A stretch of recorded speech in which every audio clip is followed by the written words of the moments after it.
The David Pakman Show at davidpakman.com. Welcome to the bonus show. Firearms manufacturer Colt is suspending production of its popular AR-15 semi-auto assault-style rifle for the civilian market, saying instead it will focus on fulfilling contracts from the military and law enforcement for that weapon. A statement from Colt Defense LLC President and CEO Dennis Vieux says the fact of the matter is that over the last few years, the market for modern sporting rifles has experienced significant excess manufacturing capacity. Given this level of manufacturing capacity, we believe there is adequate supply for modern sporting rifles for the foreseeable future. So this is being interpreted a bunch of different ways, Pat. On the one hand, there are those who say this is Colt saying that they are doing this for gun safety reasons because of all the shootings that are taking place, and this is a good thing and it should be applauded. There are others who are saying that's not what it is. It's literally just that there's too much capacity. And then there are others who are saying, if indeed it is what Colt is saying, it's stupid because most of the deaths related to guns are actually handguns, not these rifles whatsoever. Will we ever really know the reason? I don't know. Well, there's the whole handgun versus assault rifle conversation that we can certainly have. And I think we've kind of like come to the conclusion that these are two different issues in a sense. Like when we're trying to cut down on gun crime in America, one path is to focus on, the individual instances of it happening, maybe, like in interpersonal spat, something with gang violence, that sort of thing. And then there's a whole other separate conversation that we have about these major mass shooting events where 20, 30, 40 people die. And in those, we're more likely to see weapons like AR-15s. And I think that's why I don't really buy into that argument too much, that we don't have to focus on these assault rifles because the majority of gun violence are committed with smaller guns. Yeah, I think that you're spot on that we just really need to think about these as two issues. So if you want to, if you think about gun violence as one monolithic issue, then it becomes much more reasonable to say the mass shootings with assault-style rifles are just too small a percentage of all of this stuff to worry about. We don't need to worry about that. When you say, hey, we actually have a couple different problems in this country. We have a problem with instances in which one person is shot or killed, and that is mostly with handguns. And there's a lot of gang violence there. There are suicides there, etc. The solutions you might suggest there would be one set of solutions. And then separately, if you say, well, we also want to deal with mass shootings as a phenomenon, then you would have a much stronger case for saying that the focus on these types of guns should be a part of this. Ultimately, I don't know that this is really going to be, okay, I like the decision that Colt is making, whatever reason it is that they're making it for. But I don't believe that the eventual solution to gun violence in the United States is manufacturers making a decision to stop manufacturing certain types of guns. I'm not saying that if they all did that, we wouldn't reduce the problems with guns in the United States. What I'm saying is that in all likelihood, the path forward is going to be a government regulation, ammunition becoming more expensive. We've talked about that, but also just like a shift in the culture of the relationship to guns in the United States. So we can say that this is a good thing, but it's not ultimately going to be the solution to the problem. Yeah, it's definitely not a cure-all. Even if manufacturers stopped making new weapons, we would still have like 400 million guns in the country, right? Yeah. We'd still have to deal with the existing guns.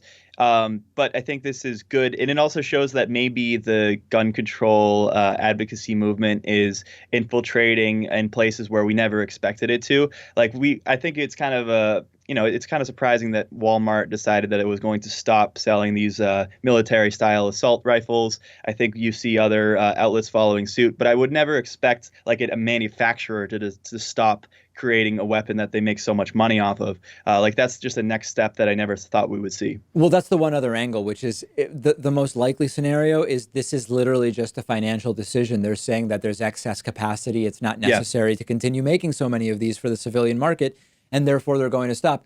I think in a sense, we can probably trust that that's true because that does align with the primary reason businesses make decisions, which are financial decisions. And we'll see if anybody else follows suit along these lines. The United States military has apologized over a tweet saying it would fight millennials with stealth bombers if they tried to enter Area 51.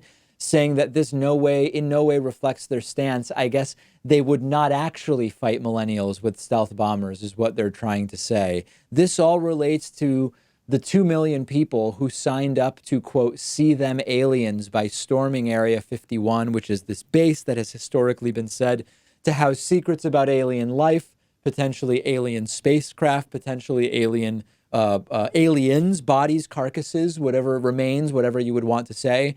In the end, only a few thousand people showed up. So first question, I don't think it's surprising to anybody, Pat, it wasn't surprising to me, that 2 million people or 1 million people or 500,000 people or 100,000 people, none of those numbers showed up. It was just a few thousand people. Yeah, because it's kind of easy to just join a Facebook group and then not follow through with actually going to the event. I mean, Yeah. I would be one person who would sign up for a group like that and just find it funny. And I think a lot of people out there did that. Also, is it really something that you want to do, go all the way out to Nevada for an event like this? Not really. So I'm not surprised that they didn't show up in the numbers that maybe some expected. But I think what's a little bit more interesting is that we have the government claiming that it's going to use a stealth bomber on its own civilians. Like that's a little shocking to me. I'm upset with that tweet. Also, there's a little angle of millennial bashing there too, if you Yes, of noticed. course. Like hashtag millennials. Why are you specifically targeting millennials? What is So that? about 1,000 people visited the gates on Thursday and Friday, and 6 arrests were made overall, mostly misdemeanor trespassing on base property, which is $1,000 fine.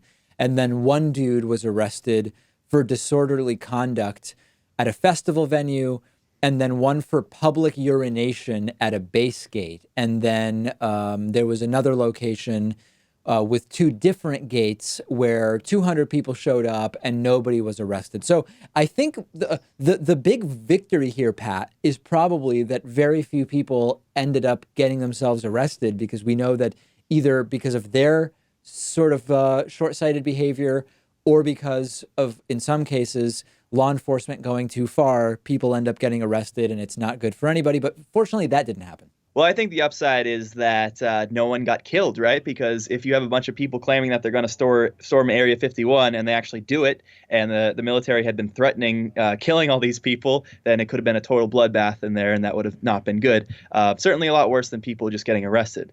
But if there's a downside, I would say that it's we'll probably never know what's going on at Area 51, because if an event like this doesn't cause the government to be a little bit more open about the technology that they have, I don't think anything will. Certainly not the legislative process or any other method. I don't see that working. Listen, we might be thinking, because Donald Trump is president, that if anybody just kind of like articulately asks for classified information, we're just going to get it. But most of the military and anybody that is actually working properly in areas that are require security clearances and classified information is involved.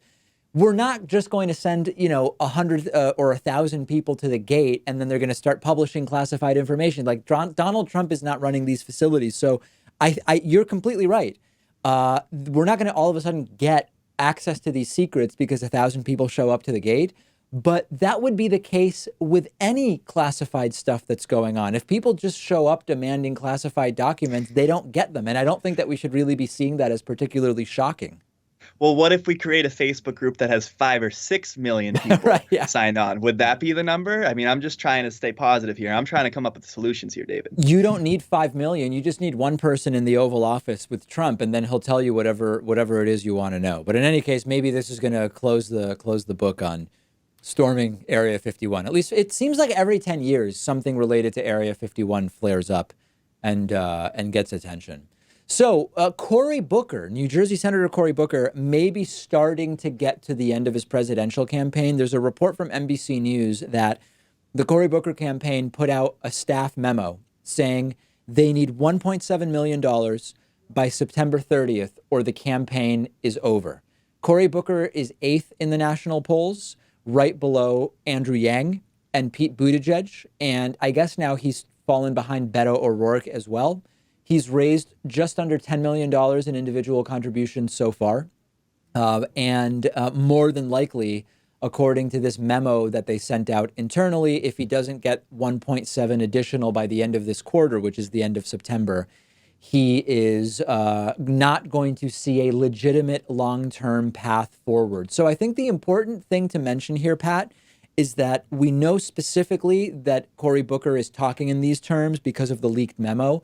But everybody who's polling roughly where he is probably thinking the same things, not to mention that they are not going to have a path forward in the debates after the fourth debate if they aren't able to do better than they are doing now. So I don't, we're talking about Booker because his memo is the one that leaked, but Beto must be thinking about this. There's a whole bunch of people, including people who haven't even made the debate stage anymore. Like, if you're Tulsi Gabbard, as far as I know, she hasn't ended her campaign, but she must be thinking about ending it pretty soon, right? I don't think this is unique to Booker. Well, I think you're right that if you're not on the debate stage, you really don't stand a chance. But maybe Tulsi Gabbard has a shot at making the October debate stage because she was right there. She just barely missed the mark for the last debate, and many people were upset with that because she was actually polling better than a couple candidates who did make the debate stage. So I think she still does have a shot in the sense that, well, she's not going to win, but she does have a shot in getting back to the debate and like trying to move her campaign in a forward direction. Whereas some of these other candidates, you're right, they just don't have any shot. And especially someone running like the type of campaign that Cory Booker is running, like the typical, establishment candidate, someone who's a senator, someone who needs a good amount of funds to run their campaign and organizes their staff in sort of the conventional way. He needs to raise a lot of money to do that, to continue what he's doing. So he does need that money. Otherwise, he has to drop out. Whereas maybe some of these other like more fringy type candidates don't necessarily need to do that. Like Marianne Williamson, does she have to raise an incredible amount of money to keep going? I don't think so. I think she can skate by without doing that. So I pulled up the list of the people that have already qualified for the fourth debate. And actually, Cory Booker has already qualified. So I think it's interesting. I can only imagine that it's worth being on the debate stage no matter what. Of course, that debate isn't until mid-October. So if he doesn't get the fundraising he needs by September 30th, that prevents him from having a path forward, does he then bail before the fourth debate? Because thinking as a politician, I would want the publicity of just being on the stage, but I guess we'll see. Well, I suspected that maybe his push is actually to run for vice president. Like if, say, Kamala Harris wins the nomination or Elizabeth Warren wins the nomination, maybe he would be a viable VP choice for one of them. And that's what he's trying to push for, to be the vice presidential nominee. He wants to get out, I think, before it starts to get ugly, before candidates start to turn each other, because he doesn't want to be calling out potential candidates who could later choose him as VP. That's just not something he wants to do. Sure. I think he wants to get out while he can. We will follow it, and of course, we will see what the full list is of those who make the fourth debate, which it seems like it's going to be a larger list than those who made the third debate. We are going to end up having the field is growing in terms of the people that are going to be on the debate stage, and it will then be forced back into 2 nights, which I just don't like, Pat. I mean, the only advantage to having 11 total, if it goes to 2 nights, is that it would only be 5 to 6 per night, and that would actually be really good. We've had so far 2 debates where it was 10 per night, roughly, and then 1 debate where it was 1 night, still with 10 people. I do look forward to debates with only 5 or 6 people on the stage, and we may get that in the fourth debate, but of course it will be split over 2 nights once again. So in 2016, with the Republican debates, there were so many candidates they had to have like a main stage debate and a kids table debate. Mm-hmm. So there's that sort of paradigm. And then there's the paradigm that the Democrats have tried around this election cycle, which is to just take the 20 candidates who all qualified and mix them up so you don't have that kids table, main table dynamic. After seeing both in action, which do you prefer? I think that you could, depending on who the candidates are, you can make the case that you like it better with the top polling candidates one night and the bottom polling candidates another night. But I think that there is no real justification for doing that that doesn't reinforce the sort of establishment decides who even has a shot thing, which is still a thing, to be very clear. But I do think that the fair thing to do is to mix the candidates rather than to have all of the higher polling candidates together and the lower polling candidates together, even though in a sense it would be, listen, at this point, I think that there are 3 real contenders and there are sort of maybe 5 or 6 remotely plausible contenders if you expand the list of 3. So like 5 or 6 total. You could make the case that you could just, if it was done by polling and the lower polling people are on a different night, you can just ignore that night altogether and just watch the one with the people that are still in it. Like there's a very practical element to that, but it still just doesn't seem like that should be the role of what the debate organizers are doing. Yeah, I like the mixing and matching a little bit better because I think it's demeaning to have a kids' table debate. But at the same time, I only accept that. I only say that for like maybe the first 2 or 3 debates. I think after that, you have to start getting to a point where we get the stage down. So, maybe besides just having a fundraising goal and a polls goal, metrics to get you into the debate, there should also just be a cutoff point. So like you have to be among the top 10 to even get in. I would be totally fine with that, especially now that we're only a couple months out of actual voting time. Yeah, I mean, I think at the end it's taking a little longer than maybe we anticipated to whittle the field down, but it is going to happen. And increasing the number of people on the debate stage from debate 3 to debate 4 does look like we're going the opposite direction. But remember, Tom Steyer basically bought his way into this race, and he is part of the reason why we are going to see that. It's going to get whittled down. And at this point, I mean, it's like, if you're not in the top 5, you don't have any chance at this point. And I believe it's pretty clearly down to the top 3, Biden, Bernie, and Warren at this point. So we'll see what happens with Cory Booker, and we'll see if anybody else drops out before the next debate. And of course, we will have a new show and a new bonus show coming up tomorrow. The David Pakman Show at davidpakman.com.